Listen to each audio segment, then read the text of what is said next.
Radio Krishna Centrale apresenta o Srimad Bhagavatam de Krishna Dvaipayan Vyasa. Edições Bhaktivedanta, com verso sânscrito original, tradução e explicação de Sua Divina Graça Bhaktivedanta Swami Prabhupada. Um programa de Radio Krishna Centrale aos cuidados de Adonandana Das e Reva Tirupeshwari Devi Dasi. Para informações, visitem o sítio radiokrishna.com.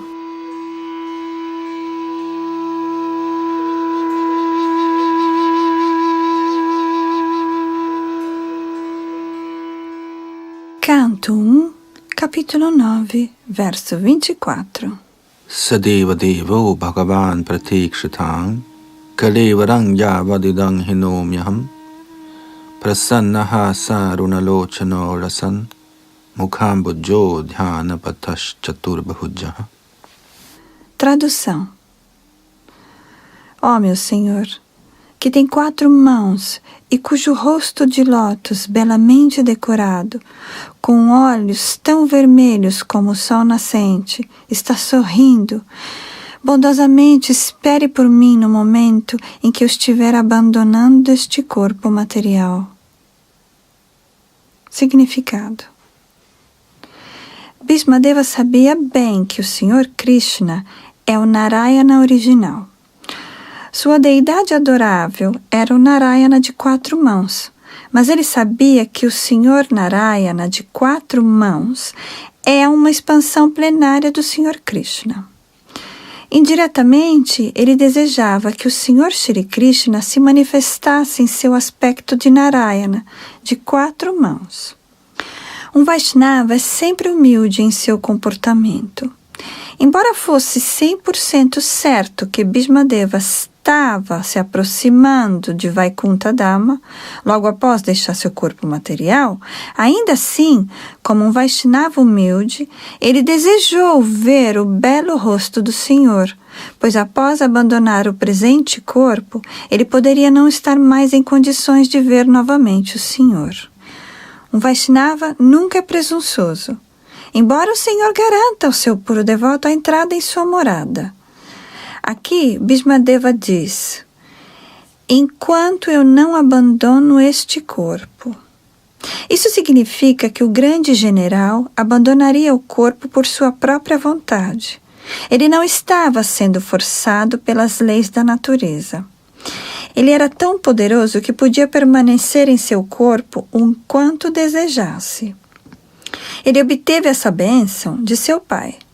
Desejou que o Senhor permanecesse diante de si em seu aspecto de Narayana de 4 mãos, para que se concentrasse nele e assim ficasse no êxtase desta meditação. Então sua mente se santificaria pelo pensamento sobre o Senhor. Dessa forma, ele não se importava como e para onde ele iria. Um devoto puro nunca está muito ansioso por voltar ao reino de Deus. Ele depende inteiramente da boa vontade do Senhor. Ele fica igualmente satisfeito, mesmo que o Senhor deseje que ele vá para o inferno. O único desejo que um devoto puro acalenta é que possa estar sempre com a atenção absorta em pensar nos pés de lótus do Senhor, despreocupadamente. Bhismadeva queria apenas isto, que sua mente se absorvesse em pensar no Senhor e que ele morresse assim. Essa é a maior ambição de um puro devoto.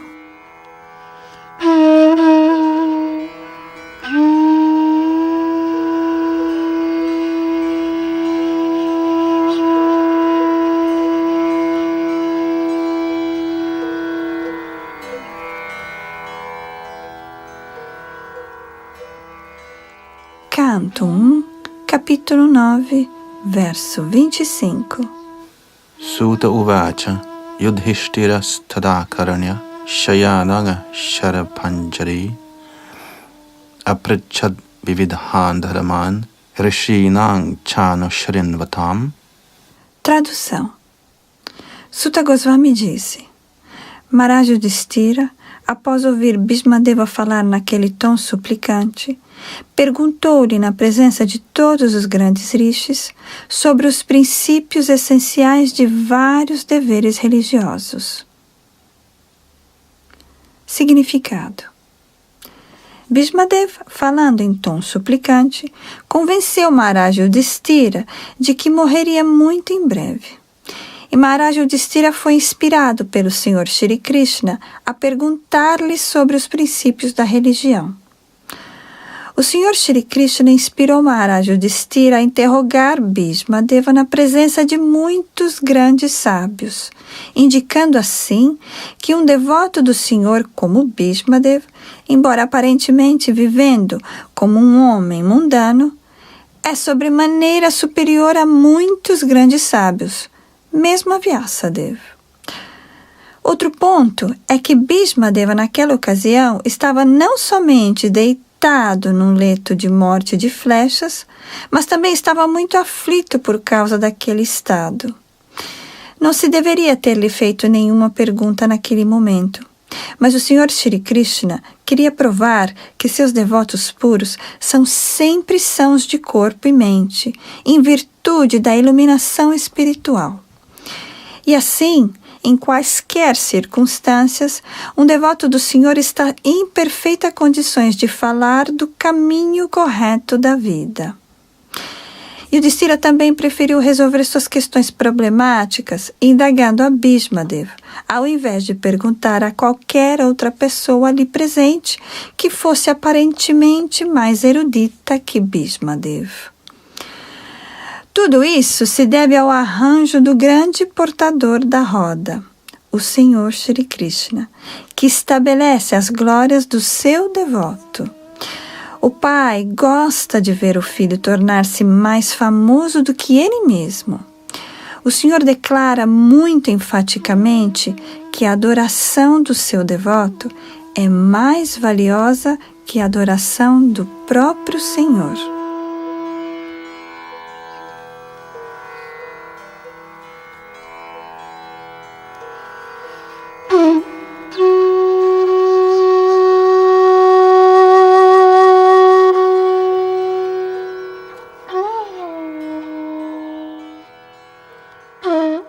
Canto 1, capítulo 9, verso 26.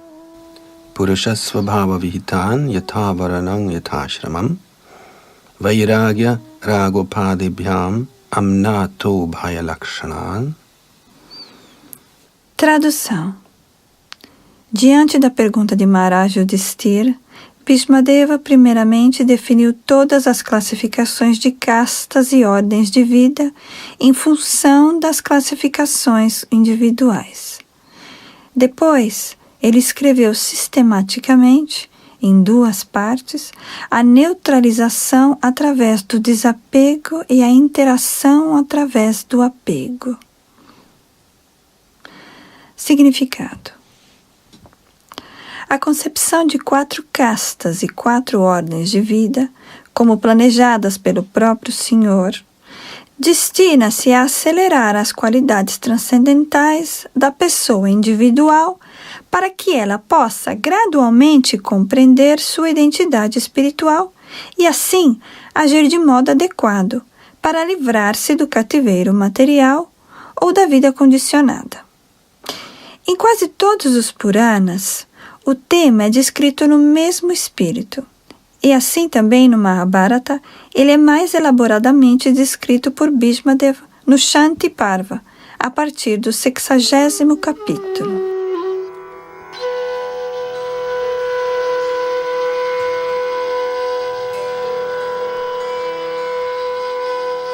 O Varnashram Dharma é prescrito para o ser humano civilizado simplesmente como meio para treiná-lo a que termine exitosamente a vida humana. A autorrealização se distingue da vida dos animais inferiores, ocupados sempre em comer, dormir, temer e acasalar-se. Bhismadeva aconselhou para todos os seres humanos 9 classificações. Número 1. Não ficar irado. Número 2. Não mentir. Número 3. distribuir a riqueza igualmente. Número 4, perdoar. Número 5, gerar filhos apenas com sua esposa legítima.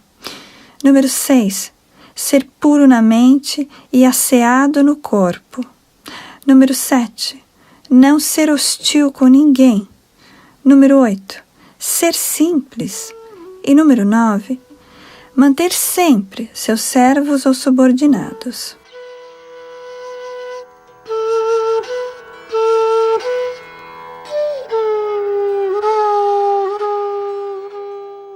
Uma pessoa não pode ser chamada de civilizada sem adquirir as qualidades preliminares acima mencionadas.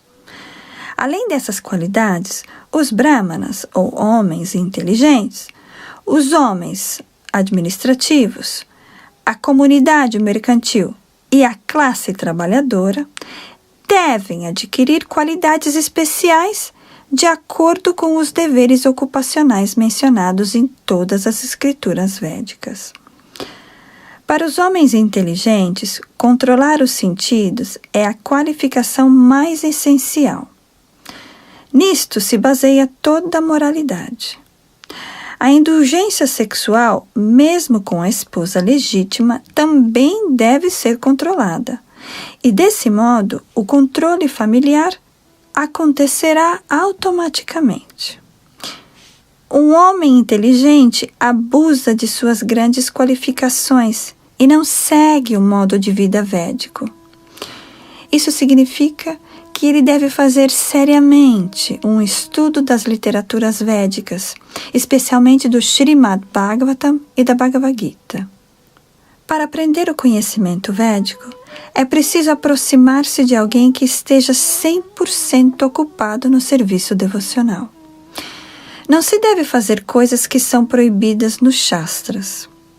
Uma pessoa não pode ser um mestre se ela fuma ou bebe. No sistema moderno de educação, a qualificação acadêmica do professor é levada em consideração sem se avaliar a sua vida moral. Portanto, o resultado da educação é o abuso da inteligência de muitas maneiras.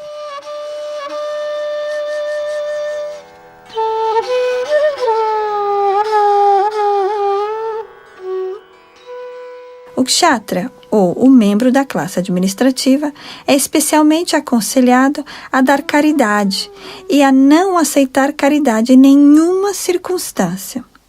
Os administradores modernos angariam votos para ascender a certos postos políticos, mas nunca dão caridade aos cidadãos em nenhuma função estatal. Isso é justamente o inverso dos preceitos dos Shastras.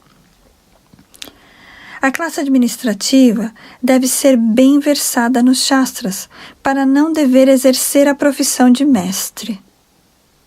Os administradores nunca devem fingir tornar-se não violentos e, por conseguinte, irem para o inferno. Quando Arjuna quis tornar-se um covarde não violento no campo de batalha de Kurukshetra, ele foi severamente repreendido pelo Senhor Krishna. O Senhor degradou Arjuna naquele momento ao status de homem incivilizado, por causa de sua confessa aceitação do culto da não-violência. A classe administrativa deve ser pessoalmente treinada na educação militar. Os covardes não devem ser elevados ao trono presidencial unicamente por causa de número de votos. Os monarcas eram todos personalidades cavalheirescas e, portanto, a monarquia deve ser mantida contanto que o monarca seja regularmente treinado nos deveres ocupacionais de um rei. Na luta, o rei ou o presidente nunca devem voltar ao lar sem serem feridos pelo inimigo. O assim chamado rei de hoje em dia nunca visita o campo de batalha. Ele é muito hábil em encorajar artificialmente as forças armadas na esperança de falso prestígio nacional. Assim que a classe administradora converte-se numa gangue de mercadores e operários, toda a maquinaria do governo torna-se corrupta.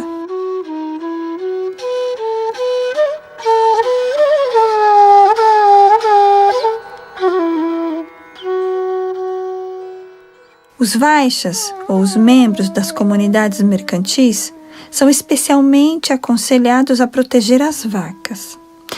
Proteção às vacas significa aumentar os produtos de leite, ou seja, coalhada e manteiga. Agricultura e distribuição de alimentos são os deveres primários da comunidade mercantil, apoiada pela educação no conhecimento védico e treinada a dar caridade. Assim como os kshatriyas receberiam o encargo da proteção aos cidadãos, os Vaixas encarregam-se da proteção aos animais. Os animais nunca devem ser mortos. A matança de animais é sintoma de uma sociedade bárbara. Para um ser humano, os produtos agrícolas, frutas e leite são alimentos suficientes e compatíveis. A sociedade humana devia dar mais atenção à proteção aos animais. A energia produtiva do trabalhador é mal usada quando ele é ocupado em empreendimentos industriais. As indústrias de várias espécies não podem produzir as necessidades essenciais do homem, que são o arroz, o trigo, grãos, leite, frutas e vegetais. A produção de máquinas operatrizes e ferramentas aumenta o modo de vida artificial de uma classe de proprietários interessados e mantém milhares de homens à míngua e na inquietação. Esse não deve ser o padrão da civilização.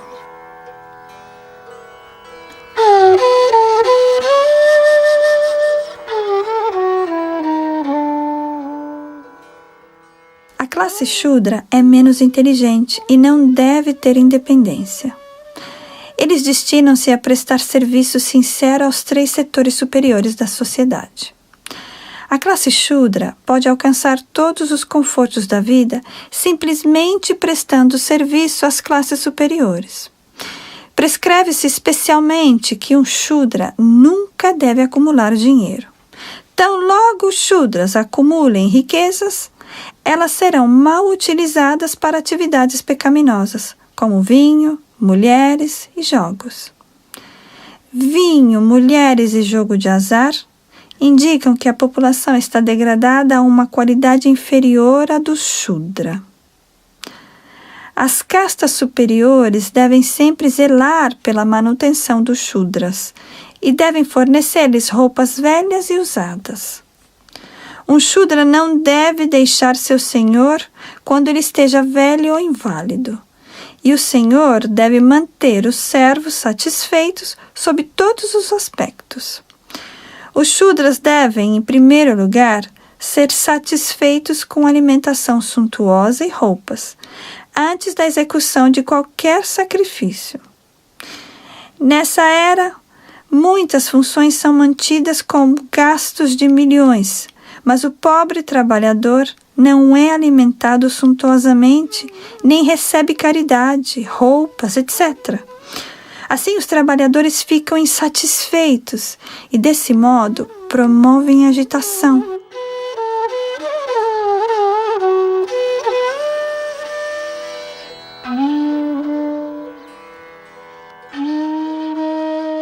Os Varnas são, por assim dizer, classificação de diferentes ocupações, e Ashram Dharma é o progresso gradual do caminho da autorrealização.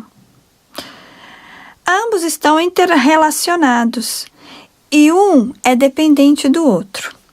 O principal propósito do Ashram Dharma é despertar conhecimento e desapego.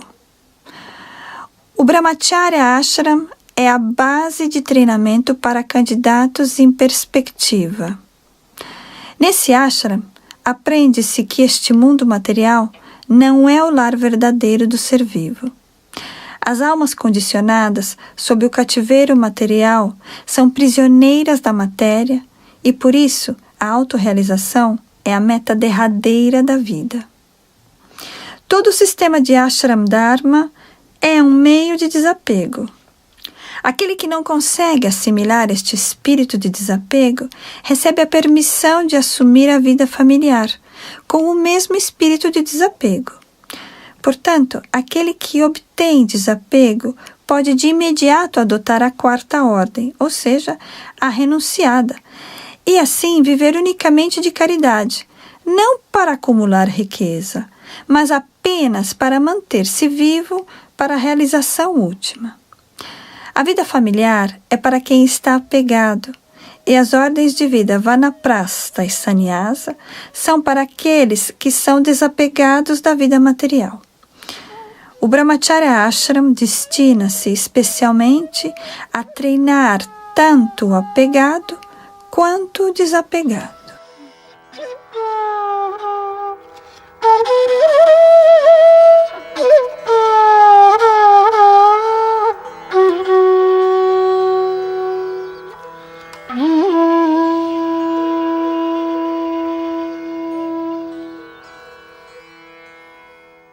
Canto 1, capítulo 9, verso 27.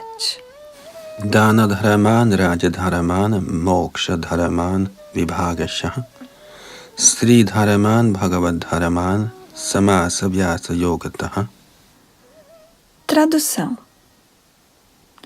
Então, ele explicou por partes os atos de caridade, as atividades pragmáticas de um rei e as atividades para a salvação.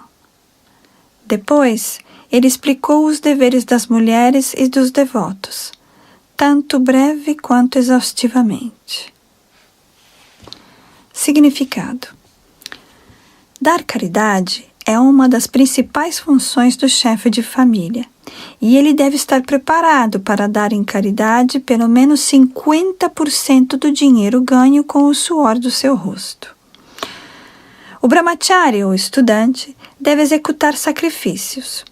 O chefe de família deve dar caridade, e a pessoa na ordem de vida retirada ou na ordem de vida renunciada deve praticar penitências e austeridades. Essas são as funções gerais de todos os ashrams, ou ordens de vida no caminho da autorrealização. Na vida de brahmachari, o treinamento é suficientemente transmitido para que a pessoa possa entender que o mundo, como propriedade, pertence ao Senhor Supremo, a personalidade de Deus. Ninguém, portanto, pode afirmar que é proprietário de algo no mundo. Desse modo, na vida de chefe de família, que é uma espécie de licença para o desfrute sexual, deve-se dar caridade para o serviço ao Senhor. A energia de todos é gerada ou tomada emprestada do reservatório de energia do Senhor. Portanto, as ações resultantes de tal energia têm que ser dadas ao Senhor sob a forma de transcendental serviço amoroso a Ele. Assim como os rios tiram água do mar através das nuvens e novamente descem para o mar, analogamente nossa energia é tomada emprestada da fonte suprema, a energia do Senhor, e ela tem que retornar ao Senhor. Essa é a perfeição de nossa energia. O Senhor, portanto, no Bhagavad Gita, capítulo 9, verso 27, diz que tudo o que façamos, tudo a que nos submetamos como penitência, tudo o que sacrifiquemos, tudo o que comamos, ou tudo o que demos em caridade, deve primeiramente ser oferecido a Ele, ao Senhor. Essa é a maneira de utilizarmos a energia que tomamos em empréstimo. Quando nossa energia é utilizada dessa maneira, esta energia é purificada da contaminação dos inebriamentos materiais, e assim nos tornamos aptos para a nossa original vida natural, de serviço ao Senhor.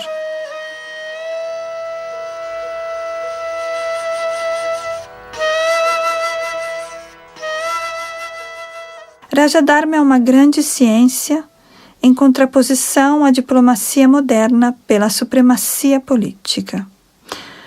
Os reis eram treinados sistematicamente a tornarem-se magnânimos e não a serem meros coletores de impostos. Eles eram treinados a executar diferentes sacrifícios unicamente para a prosperidade dos súditos. Levar os prajas à aquisição da salvação era um grande dever do rei. O pai, o mestre espiritual e o rei não devem ser irresponsáveis quanto a levar seus subordinados ao caminho da liberação final do nascimento, morte, doença e velhice.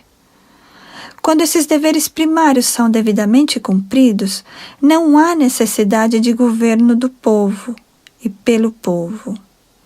Nos dias modernos, as pessoas em geral ocupam a administração por força de votos manipulados, mas elas nunca são treinadas nos deveres essenciais de um rei, o que também não é possível para todos.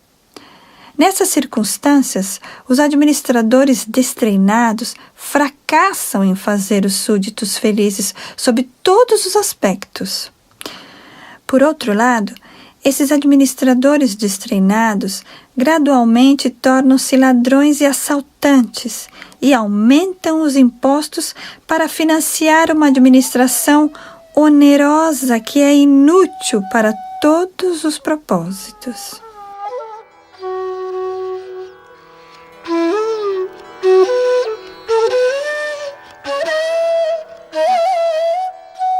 Na verdade, os brahmanas qualificados destinam-se a dar orientações aos reis para a administração adequada, de acordo com as escrituras, como a Manu Samhita e os Dharma Shastras de Parashara. Um rei típico é o ideal das pessoas em geral, e se o rei é piedoso, religioso, cavalheiresco e magnânimo, os cidadãos geralmente o seguem. Um rei assim não é uma pessoa preguiçosa e sensual que vive à causa dos súditos, mas está sempre alerta para matar ladrões e salteadores. Os reis piedosos não eram misericordiosos com os salteadores e ladrões em nome de uma ahimsa, ou seja, a não violência disparada.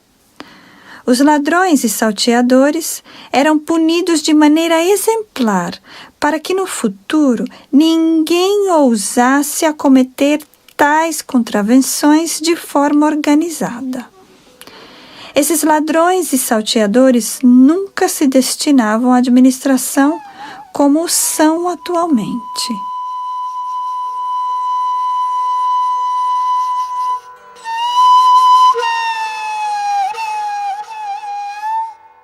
A lei de impostos era simples.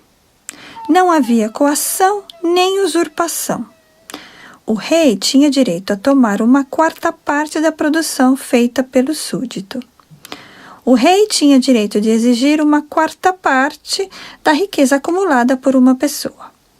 Ninguém jamais demonstraria má vontade em fazer a partilha, porque devido à piedade do rei e à harmonia religiosa, havia suficiente riqueza natural, como cereais, frutas, flores, seda, algodão, leite, joias, minerais, etc. E por isso ninguém era materialmente infeliz. Os cidadãos eram ricos na agricultura e na criação de animais e, portanto, tinham suficientes cereais, frutas e leite, sem nenhuma necessidade artificial de sabonetes e artigos de toalete, cinemas e bares.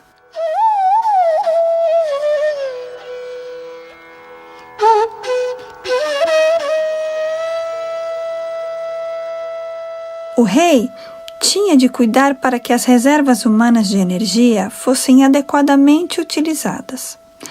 A energia humana não se destina exatamente a satisfazer propensões animais, mas sim à autorrealização. Todo o governo era especificamente planejado para satisfazer esse propósito particular. Desse modo, o rei tinha que selecionar apropriadamente o gabinete ministerial, para não pôr força de base eleitoral. Os ministros, os comandantes militares e mesmo os soldados ordinários eram todos selecionados por qualificações pessoais, e o rei tinha que supervisioná-los apropriadamente antes que fossem apontados para seus respectivos postos. O rei ficava especialmente atento para que os tapasvis, ou pessoas que sacrificavam tudo para disseminar o conhecimento espiritual, jamais fossem desconsiderados. O rei sabia bem que a suprema personalidade de Deus nunca tolera qualquer insulto a seus devotos imaculados. Esses tapasvis eram líderes de confiança, mesmo dos ladrões e dos assaltantes, que nunca desobedeciam às ordens dos tapasvis. O rei costumava dar proteção especial aos iletrados, aos desamparados e às viúvas do Estado. Medidas de defesa eram tomadas antes de qualquer ataque dos inimigos. O processo de impostos era fácil e não se destinava ao esbanjamento, mas sim ao fortalecimento do fundo de reserva. Os soldados eram recrutados de todas as partes do mundo e eram treinados para deveres especiais.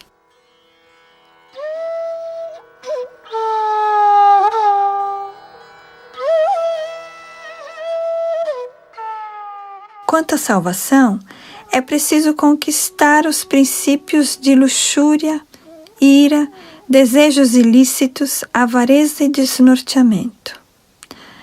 Para livrar-se da ira, deve-se aprender a perdoar.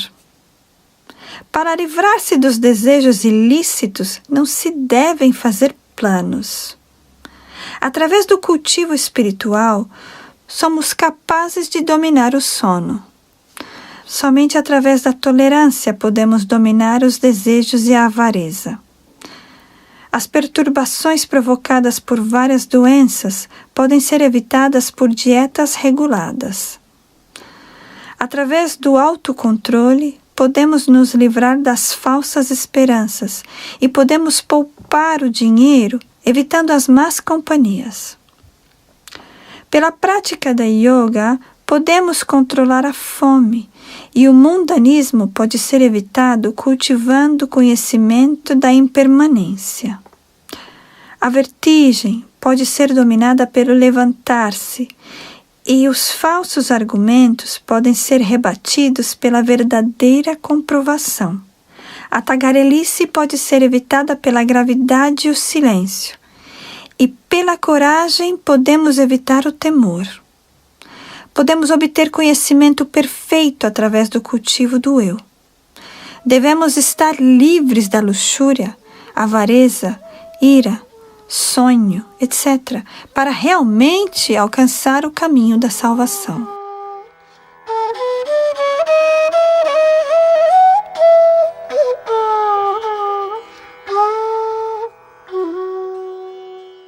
Quanto à classe das mulheres, elas são aceitas como um poder de inspiração para os homens. Sendo assim, as mulheres são mais poderosas que os homens. O poderoso Júlio César era controlado por uma Cleópatra. Essas mulheres poderosas são controladas pelo recato. Portanto, o recato é importante para as mulheres. Uma vez que essa válvula de controle seja afrouxada, as mulheres podem acarretar estragos à sociedade sob a forma de adultério. O adultério significa a produção de filhos não desejados, conhecidos como Varna Shankara, que perturbam o mundo.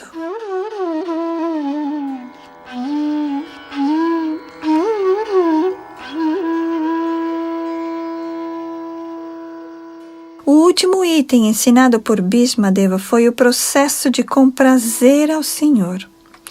Todos nós somos servos eternos do Senhor. E quando esquecemos essa parte essencial de nossa natureza, somos postos em condições materiais de vida. O processo simples de comprazer ao Senhor, especialmente para os chefes de família, é instalar em casa a deidade do Senhor. Concentrando-se na deidade, as pessoas podem progressivamente continuar seu trabalho rotineiro diário.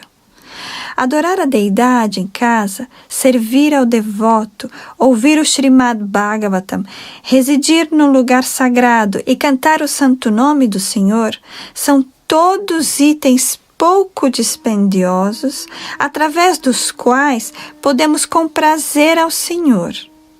Assim, o avô explicou o assunto a seus netos.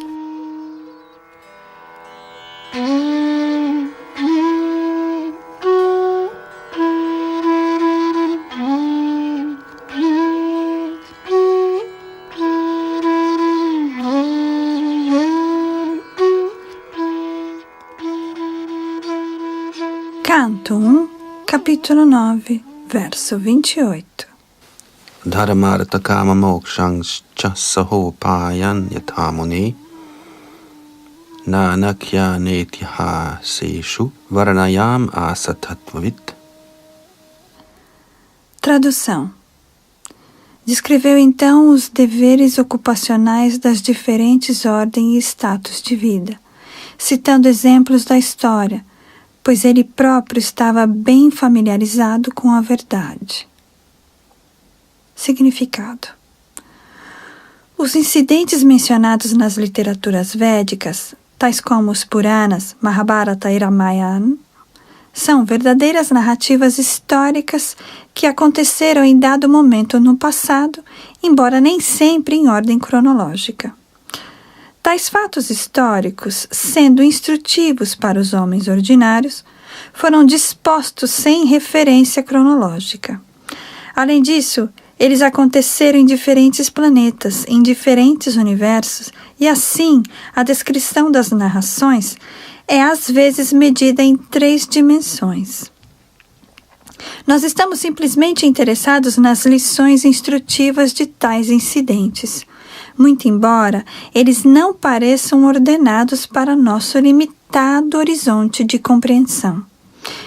Bhismadeva descreveu essas narrativas diante de Maharaj Yudhishthira, em resposta às suas diferentes perguntas.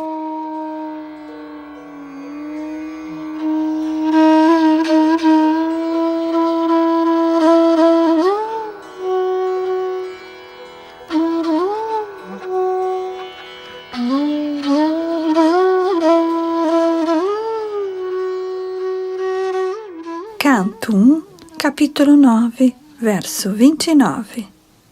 Dharamang pravadatastasya sakala pratyupastita yo yoginas chandamrityor vanchitas tutarayana. Tradução. Enquanto Bhismadeva descrevia os deveres ocupacionais, o curso do Sol percorreu o hemisfério setentrional. Esse período é desejado pelos místicos que morrem por sua própria vontade. Significado. Os yogis perfeitos, ou místicos, podem deixar o corpo material por sua própria vontade num momento apropriado e vão a um planeta adequado por eles desejado. Na Bhagavad Gita, capítulo 8, verso 24, se diz que as almas autorrealizadas que se identificam exatamente com o interesse do Senhor Supremo podem geralmente deixar o corpo material durante o tempo da refulgência do Deus do Fogo e quando o Sol está no horizonte setentrional, e assim alcançam o céu transcendental. Nos Vedas, esses momentos são considerados auspiciosos para abandonar o corpo, e disso se aproveitam os místicos experientes que se aperfeiçoaram no sistema. Perfeição do yoga significa aquisição de estados supramentais, como o de ser capaz de deixar o corpo material de acordo com o próprio desejo. Os yogis também podem alcançar qualquer planeta em pouco tempo, sem nenhum veículo material. Os yogis podem alcançar o sistema planetário mais elevado dentro de um tempo bem curto, o que é impossível para os materialistas. A própria tentativa de alcançar o planeta mais elevado levaria milhões de anos, numa velocidade de milhões de quilômetros por hora. Essa é uma ciência diferente e Bhishmadeva sabia bem como utilizá-la. Ele estava apenas esperando pelo momento adequado para deixar seu corpo material. E a oportunidade de outro chegara quando ele instruía seus nobres netos, os Pandavas. Então ele preparou-se para abandonar o corpo diante do excelso Senhor Shri Krishna, dos piedosos Pandavas e dos grandes sábios encabeçados por Bhagavan Vyasa, etc. Todos esses grandes almas.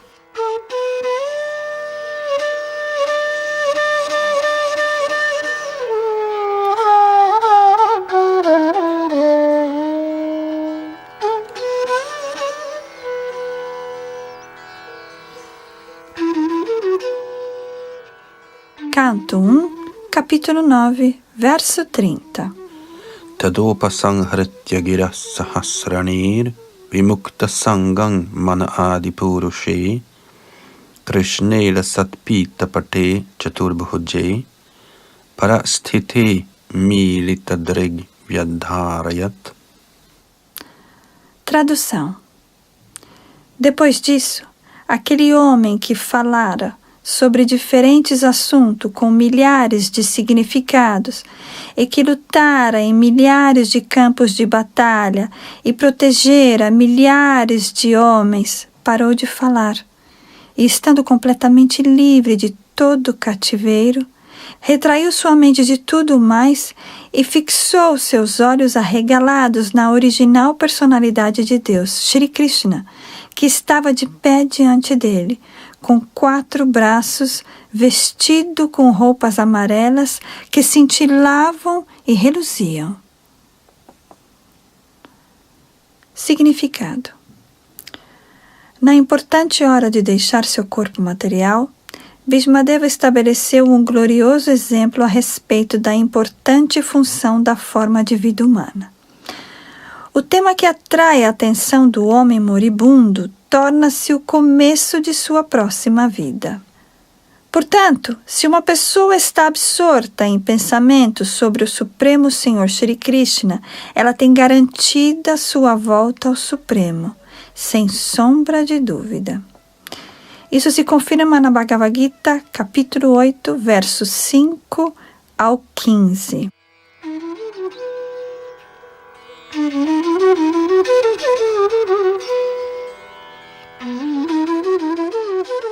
Verso 5. E quem quer que no momento da morte deixe seu corpo lembrando-se unicamente de mim, alcança de imediato minha natureza. Quanto a isso, não há dúvida. Verso 6. Qualquer que seja o estado de existência de que a pessoa se lembre quando deixa o corpo, esse mesmo estado ela alcançará sem falta. Verso 7. Portanto, Arjuna, tu deves sempre pensar em mim, sob a forma de Krishna, e ao mesmo tempo executar teu dever prescrito de lutar. Com tuas atividades dedicadas a mim e com tua mente e inteligência fixas em mim, não há dúvida de que virás a mim. Verso 8. Aquele que meditar na Suprema Personalidade de Deus com a mente constantemente ocupada em lembrar-se de mim, sem se desviar do caminho, esse, ó Partha, Arjuna, com toda certeza me alcançará. Verso 9.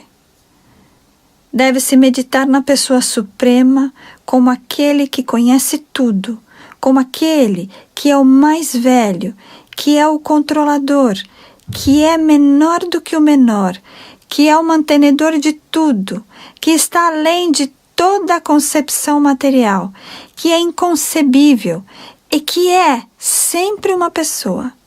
Ele é luminoso como o sol e, sendo transcendental, está além desta natureza material.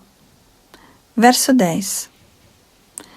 Aquele que no momento da morte fixar seu ar vital entre as sobrancelhas e com plena devoção se ocupar em lembrar-se do Senhor Supremo, certamente atingirá a suprema personalidade de Deus. Verso 11.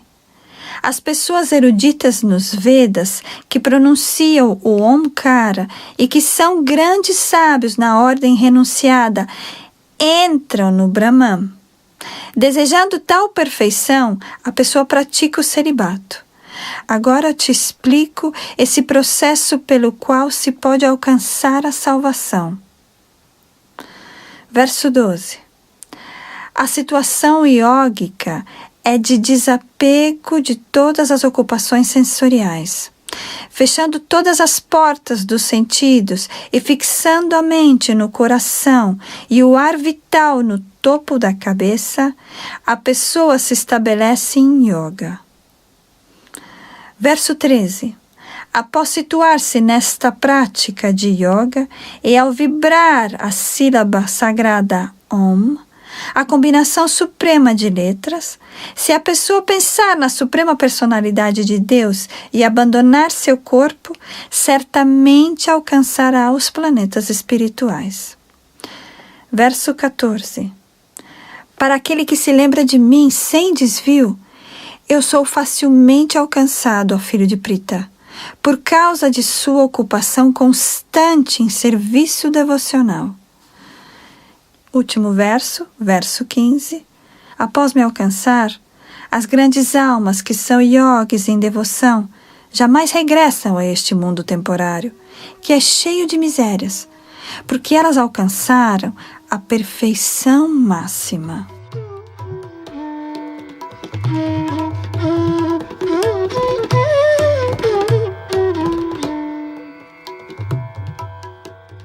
Shri Bhismadeva alcançou a perfeição de deixar o corpo de acordo com sua própria vontade e teve a fortuna de ter o Senhor Krishna, o objetivo de sua atenção, pessoalmente presente no momento da morte. Por isso Bhisma fixou nele seus olhos abertos. Ele queria ver Shri Krishna por bastante tempo devido a seu amor espontâneo por ele. Porque era um devoto puro, ele tinha pouca coisa a ver com a execução detalhada dos princípios iógicos.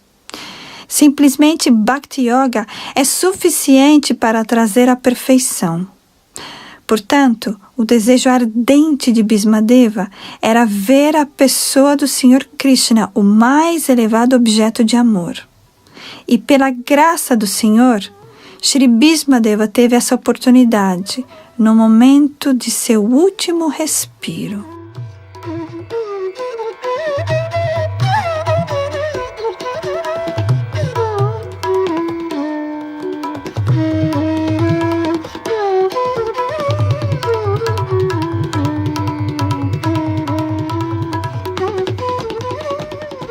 Canto 1, capítulo 9, verso 31.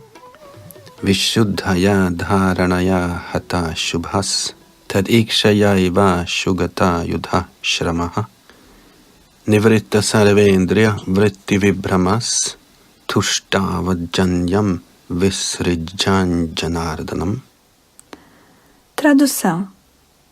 Através da meditação pura, olhando para o Senhor Krishna, ele livrou-se imediatamente de todas as inauspiciosidades materiais e aliviou-se de todas as dores corpóreas causadas pelas lesões das flechas. Desse modo, todas as atividades externas de seus sentidos pararam de imediato, e ele orou transcendentalmente ao controlador dos seres vivos, enquanto abandonava seu corpo material. Significado. O corpo material é uma dádiva da energia material, tecnicamente chamada de ilusão. A identificação com o corpo material deve-se ao esquecimento de nossa relação eterna com o Senhor. Para um devoto puro do Senhor como Bhismadeva, essa ilusão foi imediatamente eliminada logo que o Senhor chegou. O Senhor Krishna é como o sol, e a ilusória energia material externa é como a escuridão. Na presença do sol, não há possibilidade para essa escuridão de permanecer. Portanto, simplesmente com a chegada do Senhor Krishna, todas as contaminações materiais foram completamente eliminadas, e Bhismadeva, desse modo, estava capacitado a se situar transcendentalmente, cessando as atividades dos sentidos impuros em colaboração com a matéria. A alma é originalmente pura, e assim os sentidos também o são. Por causa da contaminação material, os sentidos assumem o cunho da imperfeição e impureza. Ao reviver o contato com o puro supremo, o Senhor Krishna, os sentidos tornam-se novamente livres da contaminação material. Bhismadeva alcançou todas essas condições transcendentais antes de deixar seu corpo material, por causa da presença do Senhor. O Senhor é o controlador e benfeitor de todos os seres vivos. Esse é o veredito dos Vedas. Ele é a eternidade suprema e a entidade viva suprema entre todos os seres vivos eternos. E é Ele somente quem provê todas as necessidades para todas as espécies de seres vivos. Desse modo, Ele providenciou todas as facilidades para satisfazer os desejos transcendentais de seu grande devoto Shri Bhismadeva, que começou a orar da seguinte maneira: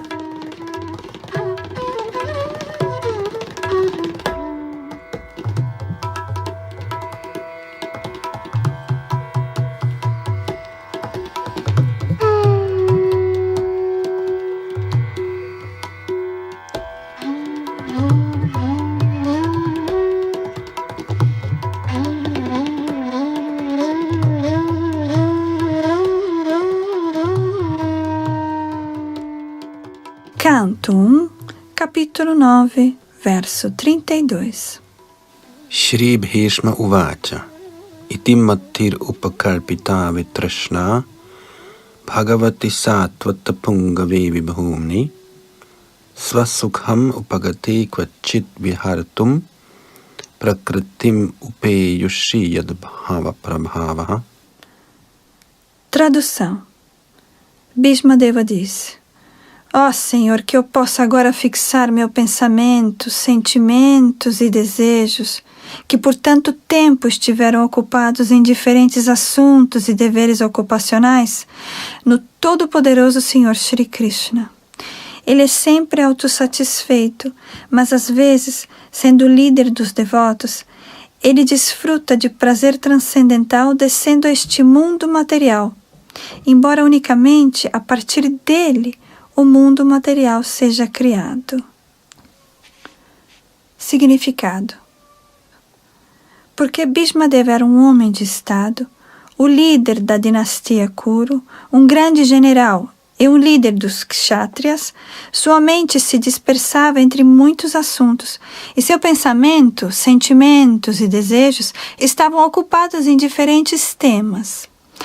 Agora, a fim de alcançar o serviço devocional puro, ele queria concentrar todos os poderes de pensar, sentir e querer inteiramente no Ser Supremo, o Senhor Shri Krishna, que é descrito aqui como o líder dos devotos, o Todo-Poderoso. Embora o Senhor Krishna seja a original personalidade de Deus, ele próprio desce à terra para conceder a seus devotos puros a dádiva do serviço devocional. Ele desce às vezes como o Senhor Krishna, como ele é, e às vezes como o Senhor Chaitanya. Ambos são líderes dos devotos puros. Os devotos puros do Senhor não têm outro desejo além do serviço ao Senhor e, portanto, eles são chamados de sattvatas. O Senhor é o líder de tais sattvatas. Bhismadeva, portanto, não tinha outro desejo. A menos que uma pessoa esteja purificada de todas as espécies de desejos materiais, o Senhor não se torna seu líder. Os desejos não podem ser eliminados, mas têm apenas de ser purificados. Na Bhagavad Gita, o próprio Senhor confirma que dá suas instruções de dentro do coração de um devoto puro, que esteja constantemente ocupado no serviço ao Senhor. Tais instruções são dadas não para propósitos materiais, mas apenas para a volta ao lar, de volta ao Supremo.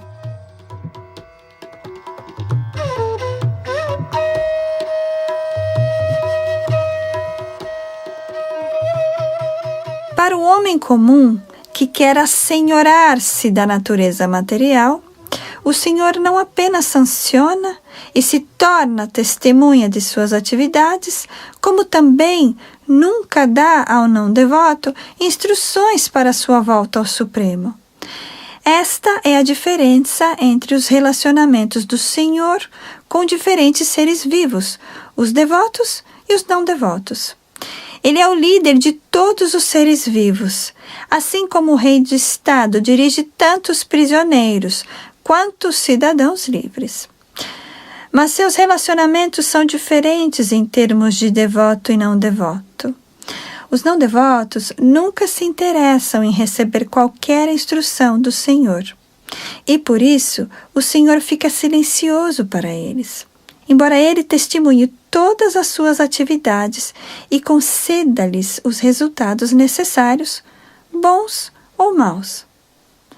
Os devotos estão acima dessa bondade e maldade materiais. Eles estão em progressão no caminho da transcendência e, por isso, não têm o desejo de nada material. O devoto também sabe que Shri Krishna é o Narayana original, porque o Senhor Shri Krishna, através de sua porção plenária, aparece como Karalodakshai Vishnu, a fonte original de toda a criação material. O Senhor também deseja a associação de seus devotos puros, e apenas por eles o Senhor desce à terra e os vivifica. O Senhor aparece por sua própria vontade. Ele não é forçado pelas condições da natureza material. Portanto, aqui ele é descrito como Vibhu, ou o Todo-Poderoso, pois ele nunca é condicionado pelas leis da natureza material.